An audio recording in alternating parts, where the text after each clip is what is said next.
আপনি যখন নিজের ঘরে নীরবে কান্না করেন, আল্লাহ তখন ফেরেশতাদের উদ্দেশ্য করে বলেন, কোন জিনিস আমার এই বান্দার চোখে পানি আনলো?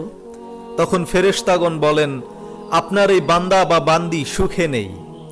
এই বলে ফেরেশতারাও কান্না করতে থাকে এবং আল্লাহকে বলেন, হে রব, আপনি তো জানেন আপনার এই বান্দা বান্দির হৃদয়ে কি রয়েছে, অতএব আপনি তার জন্য সব কিছু সহজ করে দিন। তখন আল্লাহ রাব্বুল আলামিন বলেন, আমার এই বান্দা বা বান্দি এমন কিছু তার জীবন থেকে হারিয়ে ফেলেছে যা সে অধিক ভালোবেসেছিল।